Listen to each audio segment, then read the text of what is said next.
¿Qué tal? Muy buenas noches, sean bienvenidos una vez más a una edición de El Banquillo en el que, seguiremos platicando un poco acerca del acontecer nacional con invitados que están ahí postulándose para diferentes cargos. Hemos tenido aquí también a candidatos a alcaldes, candidatos a la presidencia y sobre todo al que usted también más le gusta ver y cuestionar, que es al famoso diputado al Congreso de la República. Así que recuerden siempre estarnos siguiendo en nuestras páginas que van a estar apareciendo aquí abajo, pero antes de pasar a la entrevista de hoy le doy la palabra a mi compañero de fórmula, Fernando Cibrián. ¿Cómo estás? Emocionado, Brian, y emocionado por dos cosas. Primero, por la entrevista que tenemos hoy, que es una entrevista de altura definitivamente. Estamos muy emocionados de poder llevarles a ustedes las mejores entrevistas que también están en todas las plataformas de streaming. En nuestro podcast del Banquillo GT o Banquillo Guatemala, como usted lo quiera encontrar, pero también emocionado porque ya salimos a las calles. Brian, ¿puedes comentar un poquito acerca de eso? Justamente, usted ya ha de estar viendo o pronto va a estar viendo ahí nuestras cápsulas cuando fuimos a la Sexta. ¿A qué fuimos a la Sexta, Fernando? Contanos. Pues mira, fuimos a entrevistar un poquito a las personas que encontramos ahí a la Sexta. También nos topamos ahí a La Muerte, que nos dio una entrevista, y también a un diputado ahí que lo cazamos. Lo cazamos ahí en lo que compraba su almuerzo y le hicimos un par de preguntas. Prometió venir al Banquillo también. Prometió venir al Banquillo. Entonces estamos pendientes de esa entrevista, pero es bonito poder convivir con ustedes. Así que si usted quiere que vayamos a su municipio, si quiere que entrevistemos ahí a algún alcalde, también se vale.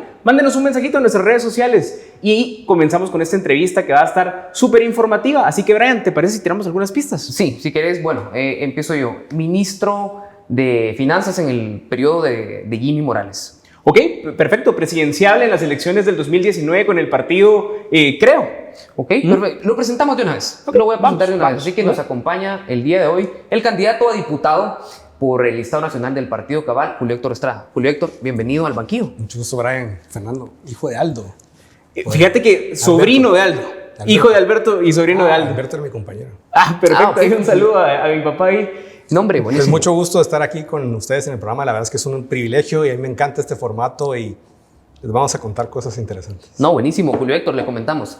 Salimos a la Sexta, salimos a platicar con la gente, sobre todo cuál es el sentir respecto a estas elecciones, qué opinan de los diputados, qué opinan de la gestión del presidente Yamatei, de los candidatos que han salido de los diferentes colores. Correcto. Y sobre todo nos decía la gente que ya está cansada de los diputados, que ya está cansada del político. ¿Cómo llegamos a esto, Julio Héctor? ¿Qué es lo que opina? Bueno, yo entiendo a la gente. Lo que hay es una desconexión total entre los dignatarios nacionales y la gente. Yo menciono un par de ejemplos muy recientes. Tal vez con mi sesgo de exministro de Finanzas.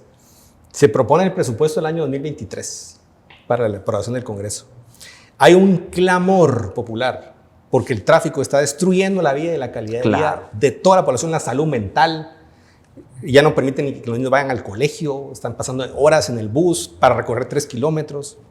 Es un clamor. Hay recursos financieros como no ha habido en los últimos 50 años en el erario público. Más de 20,000 millones de quetzales en caja. O sea, no es una restricción de dinero. Y ustedes se imaginan cuántos proyectos, teniendo el Congreso, el clamor popular, teniendo el dinero, aprobó relacionados al tráfico, movilidad urbana, transporte público. Cero. Yo digo, una cosa es que tengan fama de que aprovechan las comidas, los viáticos y abusan del poder. Otra cosa es que tengan fama de que hacen negocios y se están enriqueciendo, que es fama que uno puede ver con los carros que andan, las mujeres y todo, cómo cambian sus vidas.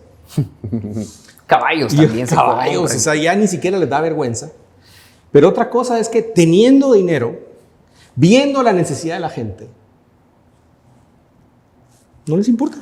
O sea, yo no entiendo. O sea, tendrían algún atisbo de intención política de ganar votos, porque diría, si yo apruebo un subsidio para recuperar 5,000 o 3,000 o 1,500 buses que salieron de circulación por la pandemia, porque no se podía cobrar lo mismo con 20% o 30% de ocupación que 100%, habiendo tenido la ley en el Congreso planteada por el gobierno, no la pasaron. La podrían incluir en presupuesto 2022 o 2023, no lo incluyeron. Hubieran puesto estudios, ingeniería, diseño, puentes, no lo incluyeron. Entonces, y eso es una mención. Hay temas de salud, hay temas de educación, o sea... Y temas de las escuelas. En el presupuesto completo, en la propuesta y en el dictamen y en el decreto ley, no aparece una sola vez la palabra COVID. Como que aquí no hubiera pasado nada. 3 años perdidos de escuela. Y no hay un programa de remedial, no hay un programa de tutorías. Hay niños que empezaron enero a febrero de 2020 en primero primaria y ahora están en cuarto. ¿Qué van a saber leer, sumar, multiplicar? Y no hay nada, no hay nada. Entonces, no está de menos que la gente diga, el Congreso hace sus cosas y con mis necesidades no tiene absolutamente nada que ver. No, interesante. Yo creo que nos adelantamos también a hablar de estos temas. Vos vas a entrar ahorita a recuperar parte del marco normal, ¿te parece? Sí. Bueno, te conocemos también por ser ministro de Finanzas de la era de Jimmy Morales, pero me gustaría recapitular un poco porque tal vez hay personas que no te conocen muy bien. ¿Nos podrías decir quién es Julio Héctor en tus palabras para conocerte un poquito más? Muchas veces. Sí. Sí, tienes razón. Bueno, Julio Héctor Estrada, papá de Santino y Camilo, que tienen 14 y 17 años, esposo de Corín, que es suiza. Yo hice una parte de mi carrera fuera de Guatemala, soy graduado de Economía, con 2 maestrías en negocios y en temas internacionales y 6, 7 años de experiencia en banca, inversión y trabajo en Suiza, Alemania, Italia y en Asia.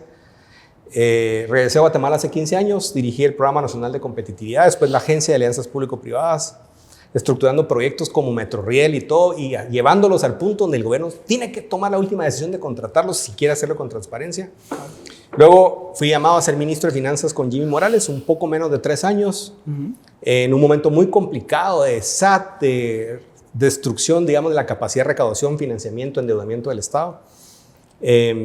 Logré algunas cosas no las pudimos hacer, otras cosas se distrajo el país por un conflicto que se dio ahí entre 2 grandes poderes. Y también como resultado de haber visto muy de cerca la operación de gobierno transversalmente y sentir que el gobierno y el país dependía de la capacidad de gestión y de la capacidad de armar buenos equipos y saber exactamente cómo hacer las cosas, participé en la elección pasada, en el 2019, con el partido Creo. Fue una experiencia espectacular. Para presidente. Ahí competí con Edmond Mulet, que es con quien nos hemos aliado ahora. Él quedó en 3er lugar, yo quedé en 8º. Pero juntos hubiéramos pasado a segunda vuelta. Claro. Entonces también hace un año, un poquito más, viendo, ya saliendo de la pandemia y todo, viendo si seguía o no seguía. Yo tenía unas ofertas para trabajar fuera de Guatemala. También soy desarrollador inmobiliario. Hablé con Edmond, me gustó su libro. Hablé con él y dije, mira Edmond, no tenemos que competir, nos quitamos votos. Hicimos una alianza de él va más adelante que yo, creo que es un excelente candidato, un excelente presidente. Le dije, yo quiero ser parte del proyecto, parte central del equipo que va a implementar y desarrollar todo lo que tenemos y ser protagonista en el partido. Entonces me dijo, encabezar el Estado Nacional, yo voy a presidente y trabajamos juntos y hacemos un proyecto para transformar Guatemala.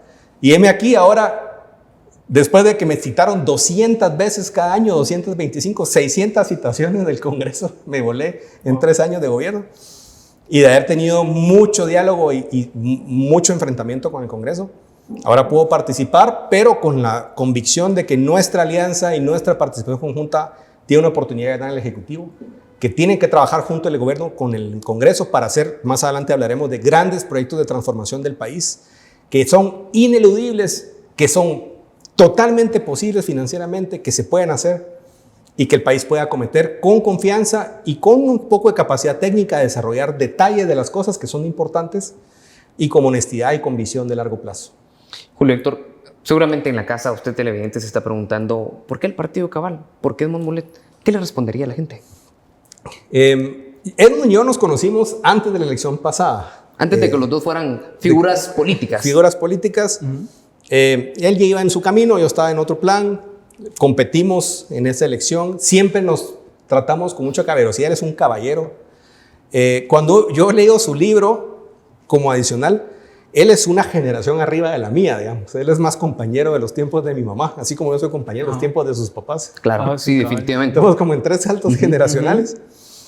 Pero su vida fue una vida de lucha, solo que en otro momento más con los militares, pero igual la persecución legal, de una carrera nacional e internacional de méritos y de demostrar fuera, jugando en ligas mayores, su capacidad y su implementación. Me parece una persona honesta, una persona capaz, que tiene cintura política, sabe jugar de juego político, pero también lo hace por algo superior. No está por negocios, no está por desquitarse de alguien, por reivindicarse, sino porque realmente teme que el país se convierta en un estado fallido. Y ha dirigido grupos de 30,000 personas tomando control de países. Entonces pensé, ese liderazgo que yo quiero. Vi otras personas en el partido que me parecieron que eran buenas personas, buenos cuadros, gente que me da confianza. Y vimos, además, yo había hecho unas encuestas en el 2019, después de la elección, donde mi segundo y tercer voto en mis 4% que obtuve era Edmond, y el segundo y tercer voto en su 11% era yo. Ok. Entonces, Se claramente complementaban, sí, competíamos por el mismo electorado. Sí, pues. Entonces, la decisión de participar y seguir construyendo, tal vez subía mi capacidad electoral, a lo mejor le pegaba al gordo y yo surgía, pero lo más seguro es que nos íbamos a dividir el voto. Sí. Seguramente. ¿Qué es lo que Entonces- pasa entre tanto partido, ¿no? Entonces dije yo, no le puse ninguna condición, solo dije quiero ser parte del proyecto, ser un protagonista principal. Porque quiero construir el plan de detalles y ayudar a armar los equipos. Y realmente decir, yo no tengo que ser presidente de este país, yo lo que quiero es generar cambio. Ok. Desde el rol que me toque jugar, me gustó ser ministro de Finanzas. Me gustará ahora tal vez tomar un rol protagonista desde el Congreso, armando los equipos, participando en la transición y siendo esa conexión para poder hacer esos grandes proyectos que me inspiran, que podemos hablar más adelante. Ok. Los vamos a hablar definitivamente. Que transforman al país. Sí, justamente a nosotros nos gusta dividir la entrevista en dos segmentos, ¿verdad? El primer segmento como que hablar un poco del pasado, digamos, y en el segundo segmento pues hablar un poco más de la propuesta o del futuro, ¿verdad? Y hablando un poquito del pasado, Julio Héctor, contanos, ¿cuál es tu relación con Jimmy Morales? ¿Todavía hay relación ahí? Sí, es una historia larga, pero cómo llego yo al gobierno es un poco una carambola A que ver, hay. contanos. Sí, ahí, contanos un poquito. Un poquito. Bueno, la historia es que, Muy sucinto, no hay problema. muy sucinto, uno de los asesores de Jimmy conocía a uno de mis hermanos, mucho más chiquito que yo, y que nos habíamos conocido en una reunión, tenía un debate sobre vivienda, y nosotros somos desarrolladores de vivienda. Entonces, mi hermano, que se parece mucho a mí, que es 11 años más chiquito, Fernando se llama, Fernando Estrada, lo acompaña todo el día en la visita. Luego yo estaba dirigiendo la Agencia de Alianzas Público-Privadas en ese tiempo. Yo no participo electoralmente porque quería sacar adelante los grandes proyectos de infraestructura del país. Pero cuando no se seleccionaba el ministro de Finanzas, que es el que presidía mi consejo de la alianza, de la agencia, pues empecé a presentar, bueno, vi los candidatos y dije, bueno, tal vez yo debería de gestionar que me tomen en cuenta. Hubo un proceso de selección con exámenes de recursos humanos, psicométricos y un montón de cosas financiados por la estructura del partido, no sé por quién. Y entonces me llama, mira Jimmy, ¿quiere hablar con vos? Y entonces yo a una reunión con él y me dice, vos sos el hermano de Fernando, ese tu hermano es tipo, me dice. Ahí está. Tenés 70% de chance. Entonces le explico qué es lo que yo pensaba que se puede hacer con las finanzas, que yo venía de fuera de Guatemala, de adentro. Creo que le gustó que yo tenía un perfil técnico, entendido, pero no pertenecía realmente a la élite económica del país, digamos. No representaba ningún grupo.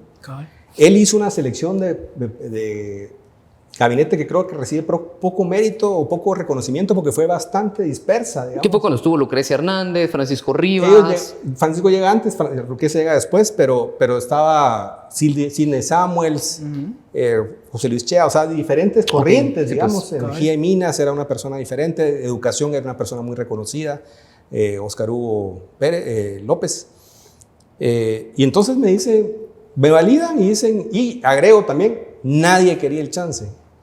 Todo el mundo decía, la SAT acaba de poner preso al presidente y la vicepresidenta, a toda la junta directiva, a todo el consejo, a toda la estructura. El país llegó con caja negativa, sobregirado, sin sueldos, sin pagos. Entonces todo el mundo decía, mira, ¿quién agarra ese clavo? Y uno que es joven y aventado, dije, entrémosle. Y es que veníamos de 2015, de dos gobiernos. La gente se le olvida que tronó el gobierno, ya venía colapsando el gobierno de Otto Pérez, colapsa, ya nadie hace nada, se destruye la institucionalidad de la SAT principalmente y de finanzas y otras instituciones. Viene el gobierno de Alejandro Maldonado, no hace nada. Claro. Sí, pues claro. Entonces, ¿qué queda uno con los ministros que quedaron de lo que quedaron? Hace una transición muy corta. Sí. Y empezamos a trabajar básicamente de nada. Entonces, así llego yo al gobierno de Jimmy. No es por instrucciones de la reforma, por órdenes en inglés que dicen por ahí. Simplemente ni por pertenecer al partido. Ni por pertenecer al partido, sino por afinidad y porque él, yo siempre lo he reconocido, llegando un poco de sorpresa para él mismo a la presidencia, sabía que en su estructura de apoyos había gente a nivel de viceministro, tal vez alguno que otro ministro, pero él sí se tomó tiempo para armar lo que pensó cuadros que era el mejor técnicos. equipo, cuadros técnicos. Y sí, y a la pregunta de cómo me llevo con él, vivimos la lucha lado a lado. Ajá. Y yo lo que le puedo decir es que en todo momento estábamos tratando de hacer lo correcto, ¿No? de mantener la institucionalidad. Yo sufrí mucho por ver ese enfrentamiento entre la CICIG, que yo veía que estaba sumándole cosas importantes al país. Y justamente iba a hacer la siguiente pregunta. Dale, de una vez. Tu papel cuando sale la CICIG, ¿cuál es? Porque esa es la pregunta en redes, honestamente. Ajá. Tal vez no es nuestra pregunta, Yo pero le, la pregunta yo le general. pregunto a la gente, finanzas no se usó nunca como herramienta de persecución, Ajá. nunca se usó como herramienta de asigno, quito, doy dinero a diferentes instituciones. El Ministerio Público siempre tuvo apoyo, Ajá. el gobierno siempre tuvo apoyo. En algún momento yo tuve diferencias con el presidente Morales sobre alguna otra acción Ok. y se lo dije, pero tampoco uno es subordinado, no puede imponer las Claro. cosas que quiere hacer. Ajá. Y en ningún momento él me pidió que hiciera nada incorrecto o que utilizara la fuerza del ministerio, las asignaciones. Veníamos de recuperar las finanzas públicas. Entonces la gente dice, pero ¿por qué no renunciaste y lo denunciaste? Pues sí lo hice, solo que un año más tarde, ya habiendo consolidado la transformación de la SAT, que nos tiene ahora con 60% de recaudación adicional, con la FEL que montamos nosotros, toda la digitalización de la SAT, subir toda la nube, la transformación inclusive de los procesos de compras y adquisiciones, montar subasta electrónica inversa, que políticamente han decidido no usarla, son otros 100 pesos, pero se hicieron las pruebas y se demostró que se podía usar, digitalizar la compra directa, abrir el Ministerio de Finanzas en presupuesto abierto, datos abiertos. Yo todavía hoy entro a datos abiertos, bajo los Excel, hago tablas dinámicas y te puedo decir exactamente qué gasta desde el IX hasta el IRTRA, Ok.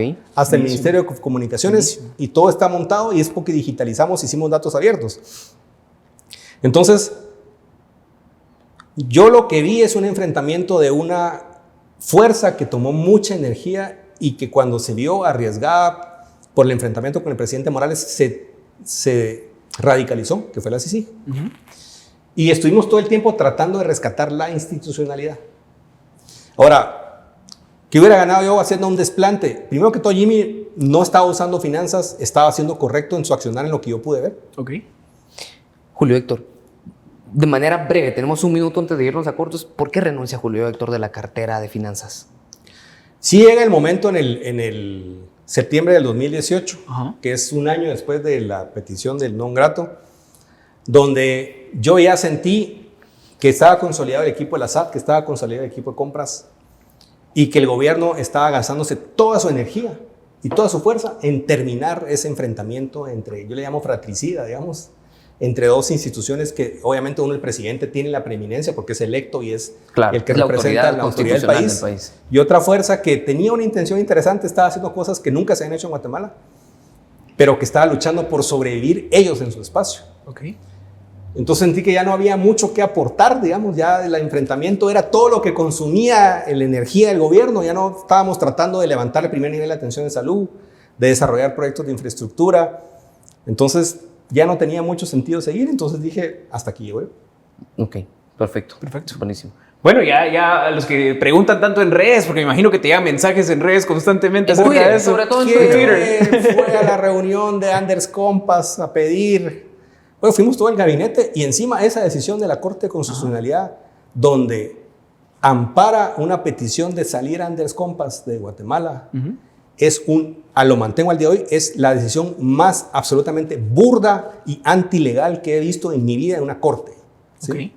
Y que eso de que el gobierno, el presidente no pueda mandar una carta al canciller de otro gobierno a decir, por favor, cámbienme el embajador.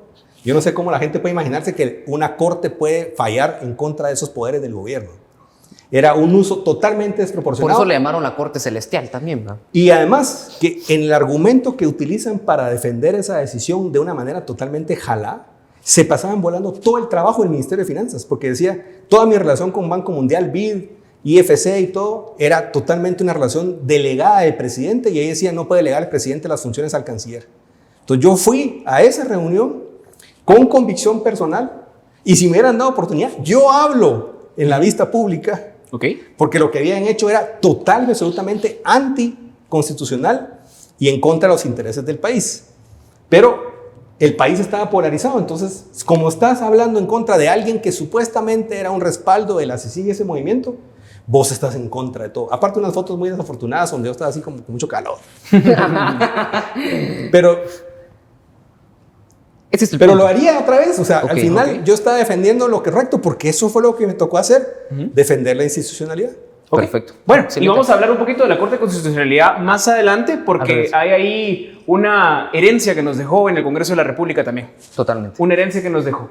Entonces síganos en redes sociales, vamos a subir lo mejor de esta entrevista a TikTok también, así que no se lo pierdan.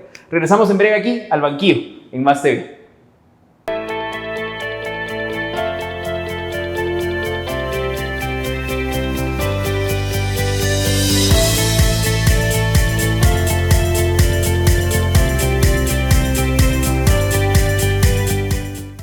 Hola bebés, mi nombre es Yelsi Hernández y los invito a sintonizar de 4 a 5 de la tarde, de lunes a viernes, Voltaje Musical. Recuerden, tenemos las mejores complacencias, los mejores videos y chismes del momento, así que no se lo pierdan solo por Más TV, un canal que suma.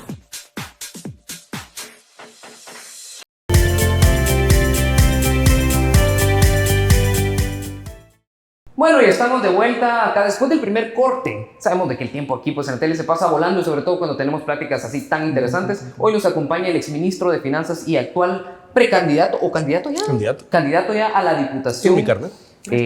Por el partido de Edmond Mulet Cabal, Julio Héctor Estrada. Julio Héctor, ¿cómo te la estás pasando? Muy bien, pero no me den tanta cuerda, muchachos, porque yo no paro. Porque no para. Yo tengo una pregunta, Julio Héctor. Hablabas un poco acerca del fortalecimiento de la SAT. Parece que ahora también vemos un monstruo, que es la SAT, en el que parece también aquella, el libro de 1984 que le quiere estar controlando todos los movimientos a los ciudadanos, y la SAT, vemos una SAT que ahora quiere controlar cuentas, relojes, carros, todo. ¿Qué opinas de esta SAT? Mira, cuando nosotros tomamos la SAT, estaba totalmente desestructurada, sin liderazgo, sin gerencias. Nadie quería asumir la responsabilidad del puesto. Los sistemas estaban desarmados. Entonces empezamos a construir sistemas. Entonces fue que la creación de la factura electrónica en línea, digitalización de los procesos de auditoría, porque al final, en el mundo en el que vivimos, la data es todo. Digamos. Claro. Y una institución que no manejaba data no estaba funcionando bien. También hicimos algunos cambios legislativos que fortalecieron la capacidad de la SAT. ¿Cómo? Cambiar la estructura, la manera de hacer auditorías, pero también el acceso a información bancaria para propósitos fiscales, con la aprobación previa de un juez. Se ha usado poco, pero la amenaza de que se use está ahí, ¿sí? Se digitalizó, por ejemplo, la factura, se hizo obligatorio el tema de la factura electrónica en tiempo real. Eso básicamente eliminó la venta de facturas, porque no tiene sentido estar vendiendo facturas si automáticamente puedo ver que el otro no pagó su IVA o no presentó la declaración. Claro. Se hizo la declaración digital, unos cubos de datos para compartir información y hacer auditorías cruzadas. Eso ha resultado en un aumento de 50-60% de la recaudación, un crecimiento no visto nunca antes, que tiene que ver con algunos efectos macroeconómicos que podemos hablar más adelante también, que tienen que ver con las remesas, y un crecimiento en las importaciones.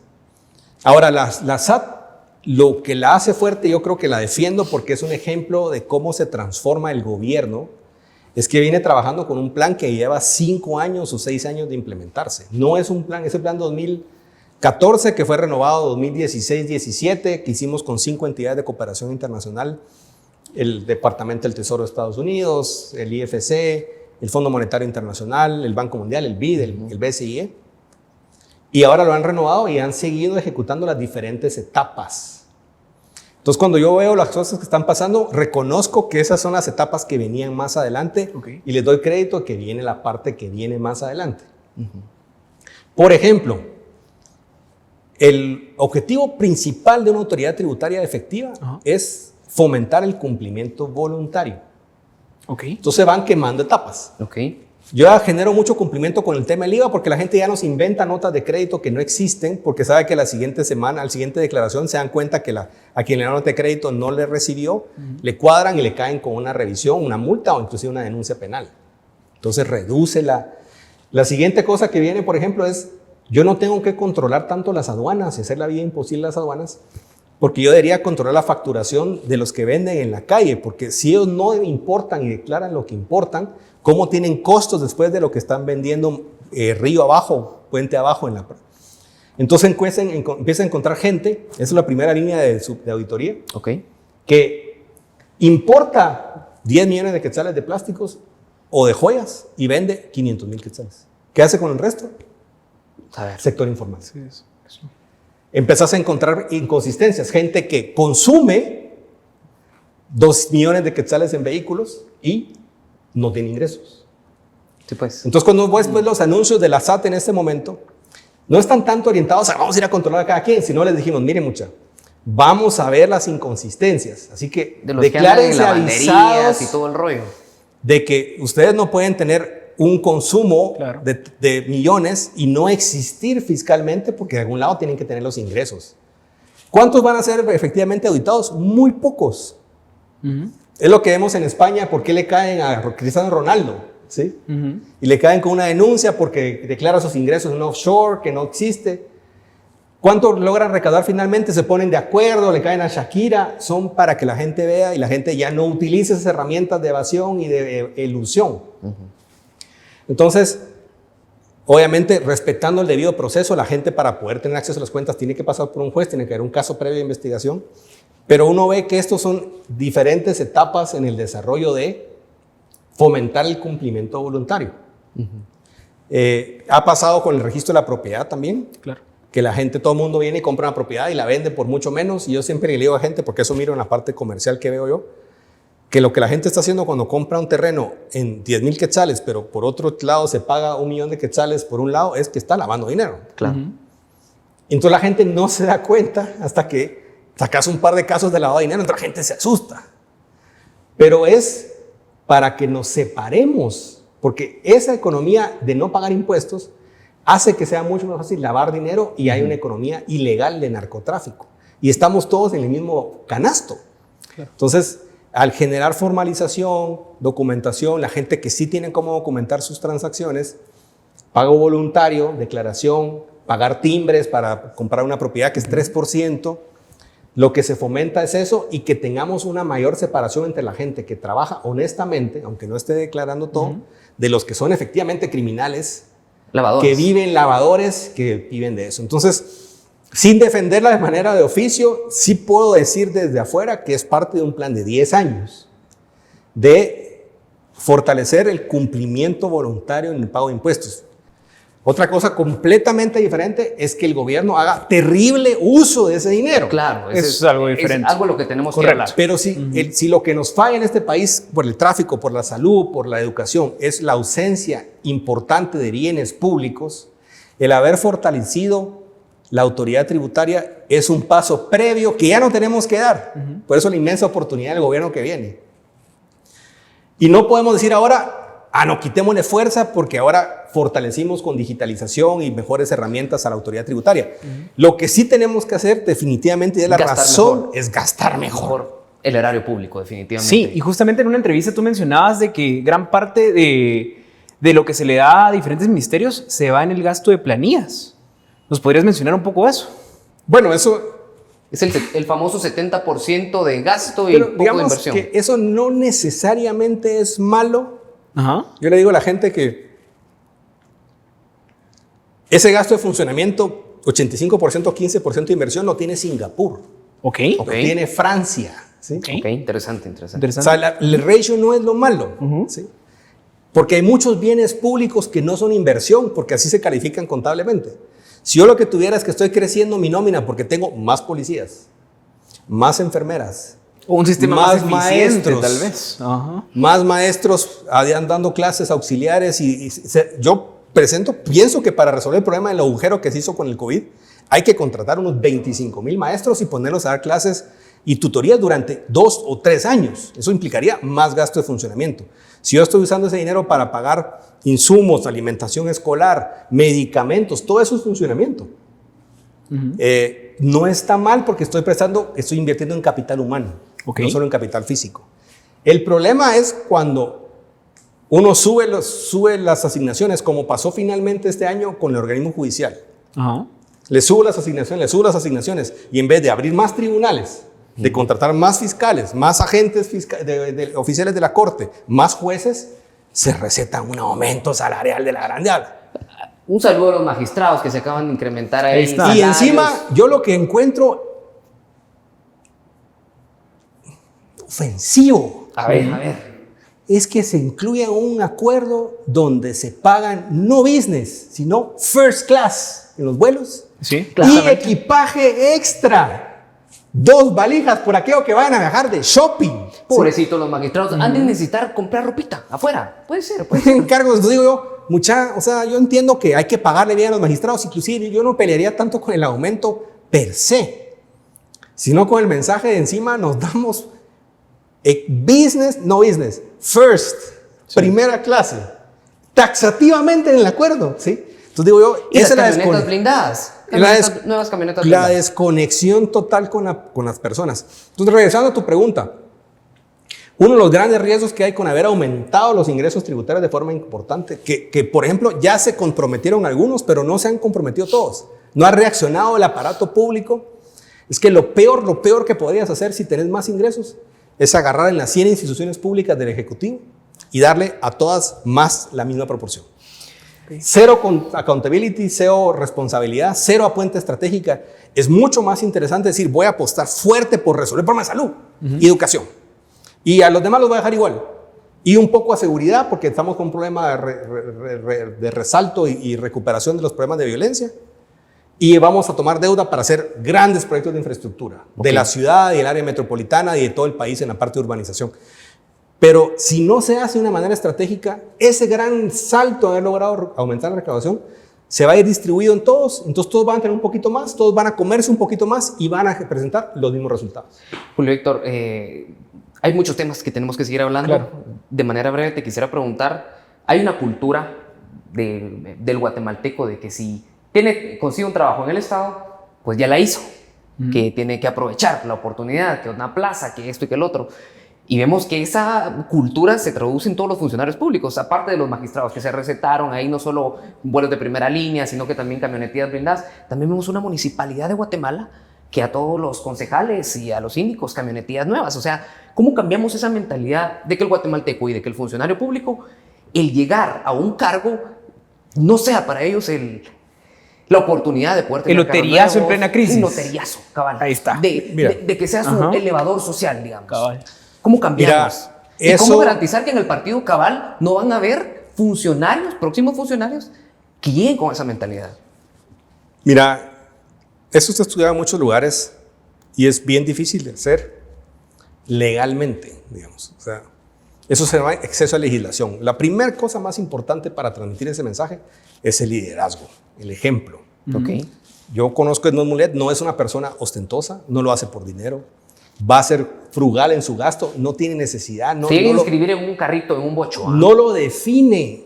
Cuando vos tenés una persona que el gasto suntuoso lo define y es lo que lo hace realizarse como persona, preocupate. El que tiene que tener jet privado, el que tiene que andar en carros de lujo y ropa y solo manejar Salvatore, también, Ferragamo y marcas Gucci, Hermes y todas esas cosas.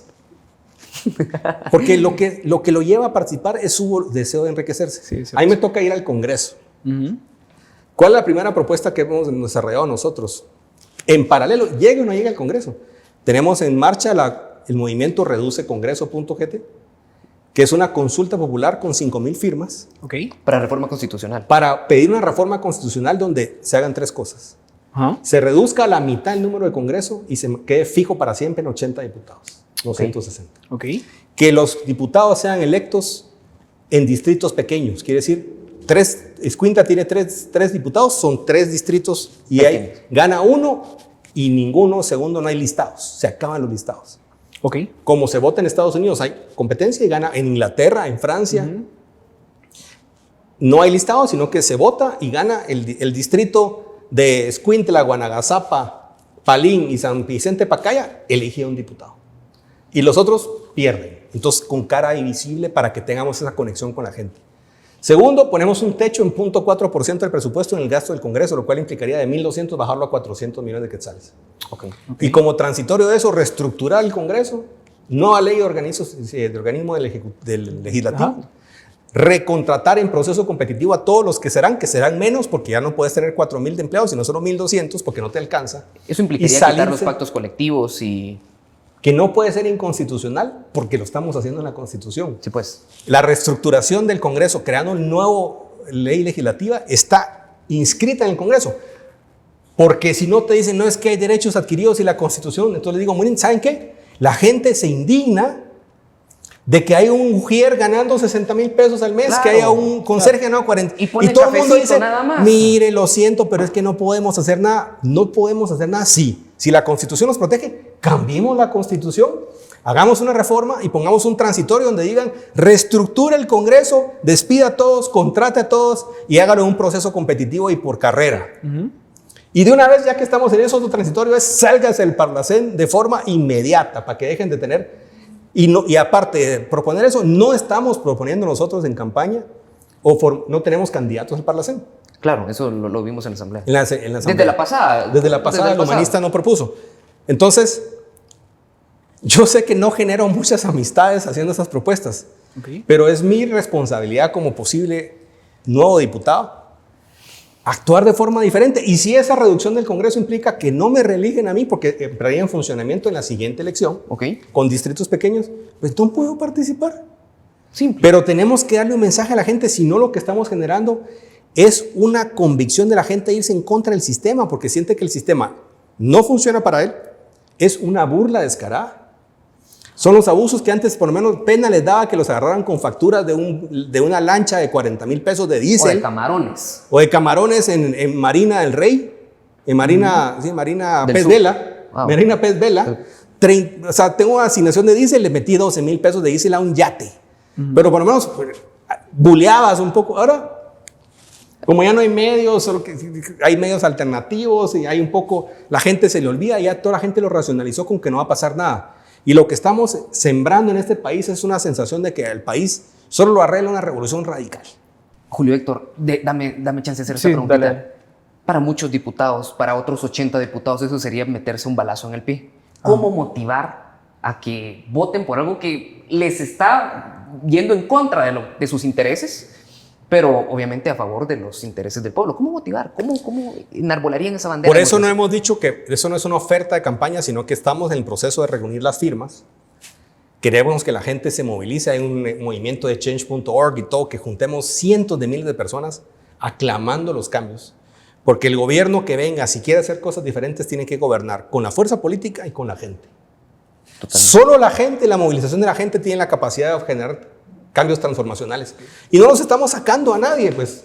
Pero la gente tiene que sentir ese llamado de la gente zamateando la puerta para que digan, bueno, mucha, hagamos algo diferente. Como en las marchas encerronas. Marchas encerronas. No es que citemos a la sedición, pero que la gente sienta que hay ese sonido, que no solo es el presidente o un grupo de diputados, sino que es el pueblo, que en números de cientos de miles de personas dicen, yo estoy pidiendo cambio, y por eso yo tengo esperanza de que esas reformas constitucionales que van a consulta, miren, la consulta popular del 2019-18 para el tema del ICE costó 135 millones de quetzales. A mí han dicho, me pidió 300 millones, yo era ministro de Finanzas, me pidió 300 millones el TSE, y se gastó 135 o 150, algo así. Es visto bien utilizado. Claro. Metamos 3 o 4 consultas y hagámosle cambios específicos a la Constitución. Eso es mucho menos arriesgado que una asamblea constituyente, que es tirar los dedos al aire y a ver cómo caen otra vez ordenados. ¿Y cuánto dinero se pierde en un mal contrato asignado del Ministerio de Comunicaciones? 200. En los 3,000 millones de quetzales de Covial. 3,000 millones de quetzales de Covial adjudicados a dedo en marzo del año pasado para reparar 30 carreteras. Ya se gastó el 90%. ¿Y dónde están las 30 carreteras? Que no pueden decir que están en Quiché o en Huehuetenango, porque las 30 carreteras son las principales carreteras del país que tenían que ser remozadas y recapeadas. Ahí se perdieron 1,000 millones de quetzales. Ahí podemos hacer 5 consultas y utilizar al pueblo para co-gobernar. Esa es la aspiración que tenemos nosotros y que esperamos poder realizar. Okay. Bueno, yo tengo varias preguntas. La primera sería, si en dado caso se diera esta consulta popular, se llevaría a cabo, me imagino yo, por el Tribunal Supremo Electoral. Definitivamente. ¿Confía usted en el Tribunal Supremo Electoral actual? Mira, Con lo que se está dando, ¿verdad? Que dejan la discrecionalidad. Que uno sí, que otro no. Ajá, y de ahí tengo otra pregunta con lo del pacto colectivo del Congreso de la República, pero si quiere comenzamos con esto. Mira, yo creo que el Tribunal Supremo Electoral está dando unas señales de cosas que van bien. Y en algunas cosas hacen las cosas muy engorrosas y entrampadas, como el manejo de pauta de redes sociales y otras cosas que por alguna razón eligen temas muy difíciles y complejos de administrar. Creo que esta elección va a tener legitimidad. Confío todavía en que va a salir con legitimidad. Y confiaría mucho en una consulta popular, porque la pregunta es, ¿usted quiere o no estas 3 cosas que se van a reformar? Nuestra propuesta son 3 artículos reformados. 2 artículos y 2 transitorios. Nada de esas consultas de 54 artículos y que la gente vote en bloques de 4, ¿sí o no? Al final, en la consulta popular de Belice, que es un tema complejo, hacemos mandarla a la Corte Suprema de Justicia, a la Corte Internacional de Justicia, votó un 92% a favor. 92% de la gente votó a favor. Yo estoy seguro que eso fue una buena acción de involucrar a la gente en grandes decisiones del país. Entonces, por ese lado, estoy tranquilo. Yo creo que se puede hacer. Lo más difícil es sacar la consulta del Congreso, ¿sí? Claro. Porque tiene que ir con 2/3 partes, con dictamen previo. Hay que negociar, va a ser un agarrón de la gran diabla, ¿sí? Va a haber que jugar lucha libre, tirarse al piso, hacer nicadas. Y definitivamente llamar a la población a que sea espectadora en el palco. También y afuera, en las calles. Esté detrás de esos sí cambios, dejan. porque son cosas muy puntuales. Y de repente no son 80, sino se negocian 120. Yo creo que en cualquier escenario el país funciona mejor con menos diputados. En vez de haber 19 bancadas, va a haber 6.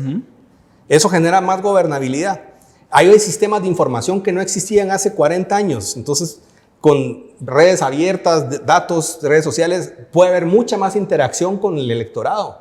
La representación perfectamente se puede ejercer con menos personas y así hay menos también intereses y menos bloques y hay más posibilidad de hacer alianzas. Inclusive el Congreso se empezó a operar cada vez peor desde que subió de 80 a 112 y sobre todo cuando se fue de 112 a 160. Ahí se partieron las bancadas, empezaron las negociaciones complicadas. Entonces, si ya lo vimos, si esa ley la pasaron en Estados Unidos en 1929, para restringir en 430 el número de diputados, que para Guatemala 430 Estados Unidos tiene el equivalente a tener 20 diputados. Todavía estamos siendo civilizados y estamos poniendo 80. Tiene por habitante. Entonces se puede hacer. Y yo creo que se puede manejar con el Tribunal Supremo Electoral, que espero salga fortalecido de esta elección y no debilitado. Ok, mi siguiente pregunta sería, bueno, en el Congreso sí se vieron salarios superfluos para personas que pues, eran encargadas del mantenimiento y así. Servir cafecito. Pero desde luego de la presidencia de Mario Taracena, muchas de esas personas ya no están. Y ahora pues hay un manual de puestos y salarios que regula topes de salarios para personas que tienen cierta calidad de estudios. Por ejemplo, si tienes una maestría o tienes cierta calidad, o sea, si tienes ciertos años de servicio, tiene topes.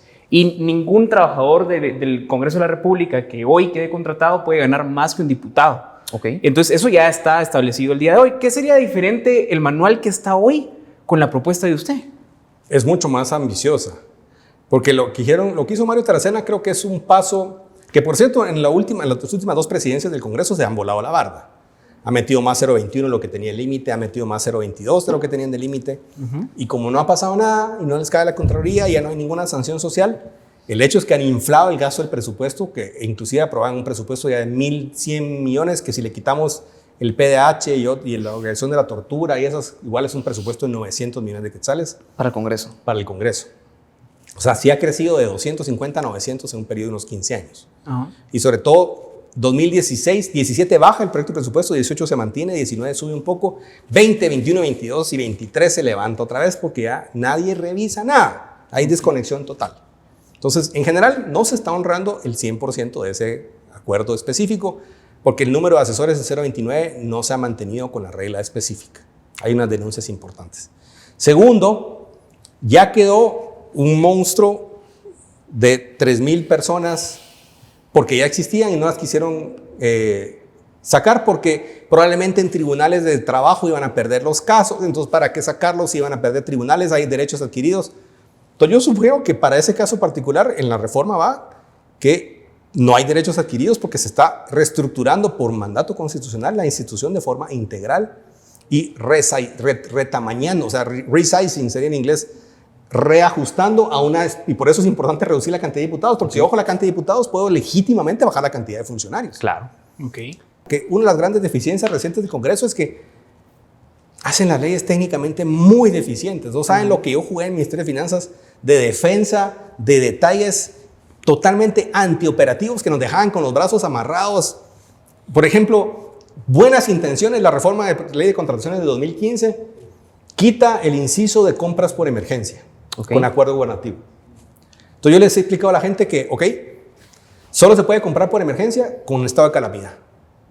Entonces si hoy, de aquel lado, no sé de qué lado estamos aquí, se rompe el tablero eléctrico del Hospital San Juan de Dios y cuesta 250,000 cambiar el tablero eléctrico, no se puede contratar. No se puede. Porque no puedes contratar más de 90,000 quetzales. No es estado de calamidad, porque no es calamidad pública. Claro. No es estado de emergencia nacional. Entonces, ¿cómo lo contratas? No se puede. Habría que reformarlo. No se puede. Y hemos tratado de hacer las reformas porque técnicamente detallitos que bloquean compras y importaciones, etcétera, hicieron una ley nueva para poner un régimen especial para el sector agrícola, pagando un 3% de impuesto definitivo si pagaba en teléfono y con pago previo, o sea, una estructura muy simple, pero le pusieron unos artículos adicionales ahí en enmiendas de curul, entonces lo hicieron infuncional y han pasado 6 años y no se hace nada con esa ley. Entonces, tiene que haber gente capaz de carrera, de respaldo. Esa es la esencia de los congresos del mundo y de la función pública en general. Entonces, el país tiene que enfrentar que no es donde estamos ahora y no por mantener una estructura de derechos. Yo estoy 100% de acuerdo en pagarle una indemnización significativa, inclusive un paquete especial de retiro a toda esa reestructuración. Pero va a ser mejor decir, Costa Rica hace un puerto nuevo en el Atlántico, el puerto Moín. Tenía un sindicato espantoso que no permitía que resolviera un problema de 25 años de un puerto infuncional. ¿Qué hicieron? Compraron al sindicato. Le dieron $50 millones, como $300,000 a cada sindicalista. Sí, pues. Habría que hacer lo mismo que en Guatemala. Y ya. No queda de otra. Pero estaban matando al desarrollo del país. Y el tema es compensación por valor futuro y una negociación seria, agresiva, que defienda los derechos. Pero no podemos tener a esa gente porque además no solo es lo que cuestan, lo que saben, sino lo que representan para la gente afuera. Julio Héctor, definitivamente pues necesitamos tecnócratas dentro del Congreso de la República, cosa que no sé qué vas a pensar, pero a mi juicio que muchos TikTokers y modelos que se están postulando, no sé si van a poder estar a la altura de esos debates constitucionales, no sé qué te parece. Y comentadores también, deportistas, también que han salido por ahí. Miren, yo he hecho banca de inversión internacional, fusiones, adquisiciones, negocios de miles de millones de dólares. He tenido la oportunidad de vivir fuera de Guatemala, en Asia y en Europa. Trabajando en los bancos de inversión top y en las consultoras. No hay nada más difícil que el gobierno. Me he jalado gente ex McKinsey, ex Kearney, ex Goldman Sachs. Pudimos integrar un par de personas en el gobierno, en el equipo del Ministerio de Finanzas y de la SAT. Y me decían, mira, esto es más difícil que cualquier cosa que haya visto yo, porque aparte se mueven las piezas, tenés que defenderte de ataques y es tecnología, ¿sí? Es ciencia. Nuevos cuadros son importantes, pero yo le invito a la gente que elija caminos de carrera. Yo podría agarrar inclusive a un excelente gerente de una empresa multinacional, lo pongo de ministro y probablemente se dé en la torre.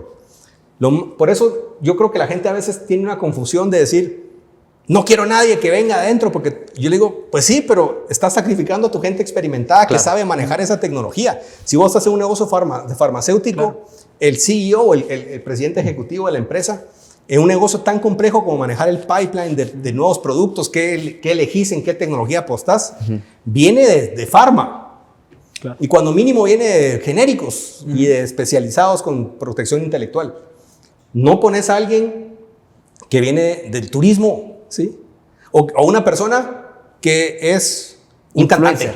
Que es influencer. O sea, esta onda es complicada. Yo creo que hay que participar de forma diversa, generar experiencia. El Congreso es un poco diferente porque es más habilidad y negocios. Negociaciones, no quise decir negocios. Negociaciones y acuerdos. Que sería interesante traer gente que viene a hacer negociaciones de acuerdos complejos. Por ejemplo, en organizaciones sindicales, en organizaciones de la sociedad civil, en organizaciones grandes, que replican esas habilidades. Negociadores, intermediadores. Claro, lobistas. Eso es interesante. Pero pasar de futbolista, y eso que yo me fascina el fútbol. Y soy aficionado. Ahorita vamos a eso. Acaba de ganar Messi. El de Best es el mejor del mundo. Sí. No lo es. Aunque le duele aquí a Fernando. Sigue con la idea, por favor. Pero hay que estar preparado. la Esa es la idea.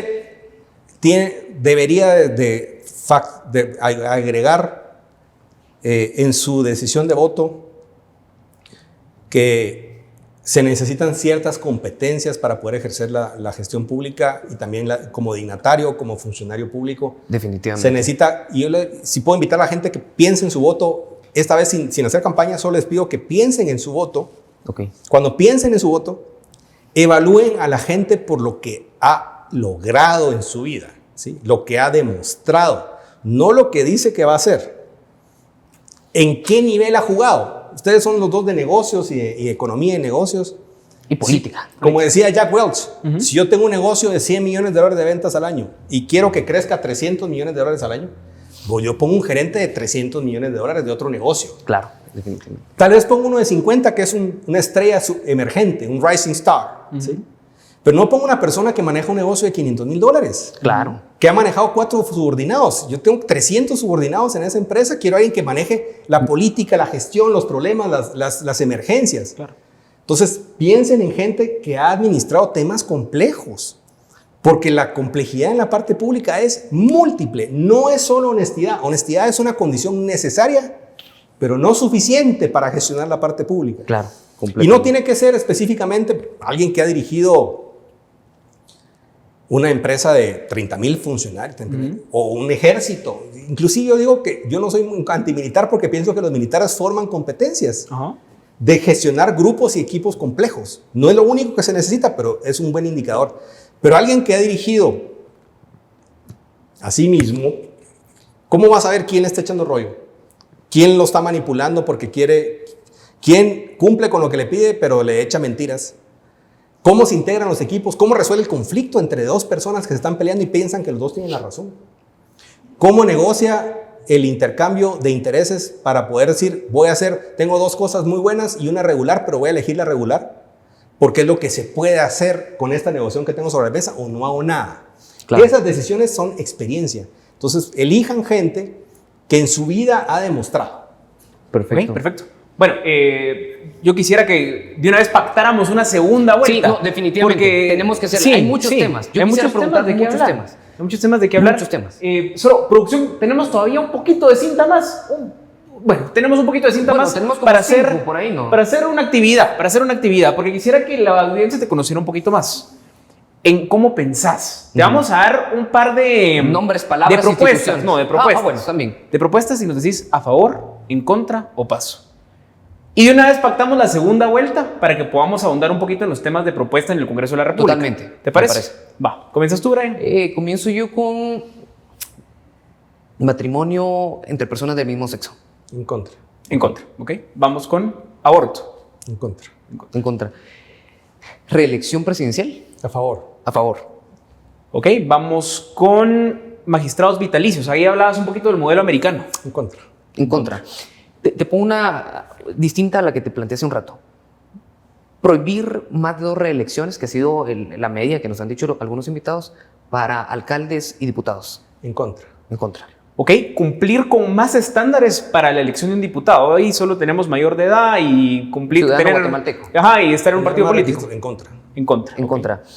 Pena de muerte. En contra. En contra. Ok, castración química para violadores es una propuesta que está en el Congreso. Uf, qué difícil. Paso. Ok. No sé si pasamos a la otra actividad. Sí, pasamos a la otra actividad, ¿la explicas? Bueno, ahorita te vamos a decir un par de palabras, instituciones, nombres y nos decís tu primera idea, primer concepto, porque la regla que tenemos aquí es que si te vamos a decir Alejandro Yamatei, no es válido que nos digas presidente constitucional de la República de Guatemala, sino qué pensás o qué pensás de su gobierno. ¿Te parece? ¿Tirás la primera? Ok, vamos con Jimmy Morales. Una oportunidad perdida. Una oportunidad. Okay. Perfecto. Alejandro Yamatei. Un desastre. Un desastre. Ok, vamos con Tel Maldana, siempre en la línea de 2017.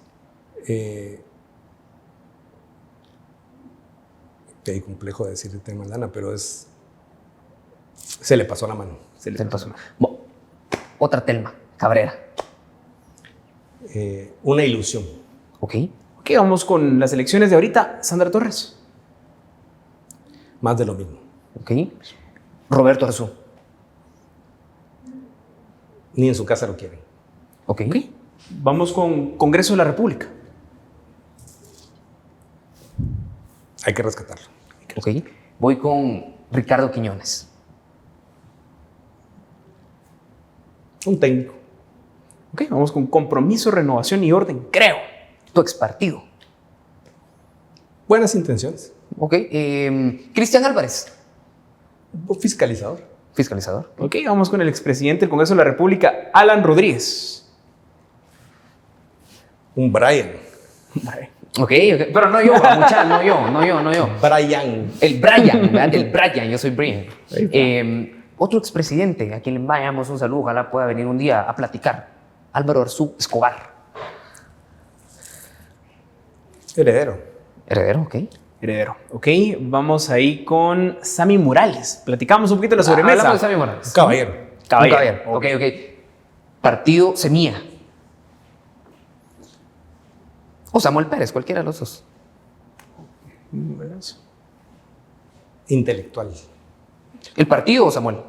No, digamos, Los fundadores. no, el partido refleja una arrogancia intelectual. Ok.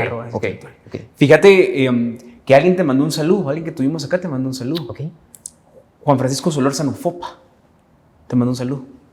¿Qué opinas de él? Le mando saludos. Y que dio una opinión ahí. No dijo nada malo, de No digo hecho. nada malo. Yo pienso que es inmadurez. Madurez. Ok, interesante. Tráfico, Julio Héctor. O tránsito, ya no sé. Tránsito, por nos va a favor. regañar ahí el ingeniero Peral. Tortura. Tortura. Ok, Superintendencia de Administración Tributaria. SAT. Ineludible. Ineludible. Te voy con una, Julio Héctor. Iglesia. Muy ligada a la SAT. ¿no? Fe. Muy ligada. Sí, muy ligada a la SAT. Bueno, vamos con una. Ciudad de Guatemala. La estamos destruyendo. Okay. Te dejo la última voz. Yo voy con Edmond Mulet.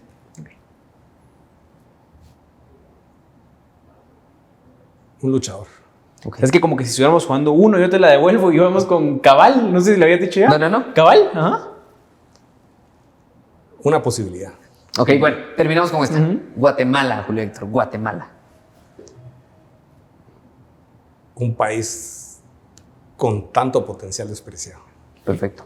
Bueno, definitivamente tenemos que agendar la segunda entrevista, Julio Héctor, porque tenemos muchas cosas que hablar. Quedaron muchas cosas en el tintero. Ay, Me está negando ahí la mano, mira. Miren, muchas están negando ahí una mano al pueblo. Broma. Bueno, así que este fue un episodio. Espero que se le haya pasado muy contento con nosotros aprendiendo. La verdad, créeme que te voy a decir algo. Ha sido un episodio de los más técnicos que hemos tenido, donde hemos hablado muchos tecnicismos en cuanto... Pero creo que hemos aprendido bastante, Brian. Fíjate. Hemos aprendido bastante. Un montón. Hemos aprendido bastante. Así que saben que esta entrevista también en cualquier momento la pueden escuchar en Spotify, en Google Podcast y en todas las demás plataformas de streaming. Así que, Julio Héctor, un minuto con el que te quieras despedir a la gente. No, tal vez sí contarles que yo soy un gran creyente en el país y que siento que estas luchas la tiene que hacer la gente que tiene cosas que perder. Conforme más gente que tiene cosas que perder participe en la política y se meta de largo plazo, porque no es fácil, es un reto y muy complicado. Hay altibajos, hay críticas, hay sacrificios, pero también es una lucha digna donde uno puede lograr facilitar los cambios que dignifiquen a las personas, que cambien la situación de tanta gente necesitada y que cuando uno ve estas cosas, este potencial con recursos, con gente, con localización, con posibilidades, con buenos empresarios, buenos talentos, buenos deportistas, buenos atletas, lo que nos está fallando es la parte pública. Y la parte pública está fallando porque la política está fallando. Y la política está fallando porque no está participando gente buena. Okay. Entonces, tenemos que participar. Ok, definitivamente. Hasta el deporte se ha visto afectado ahí el Comité Olímpico por la mala administración de los políticos. Y usted recuerde de que, como decían ahí los sabios de hace muchos años, de que el precio de desentenderse de la política es que nos gobiernen los peores. Así que si quieren que las cosas cambien, involúcrense ustedes. ¿Y cómo se pueden involucrar? Escuchando El Banquillo y sabiendo por quiénes pueden votar. Así que nos vemos en una próxima edición del Banquillo. Que pasen una muy buena noche. Hasta la próxima.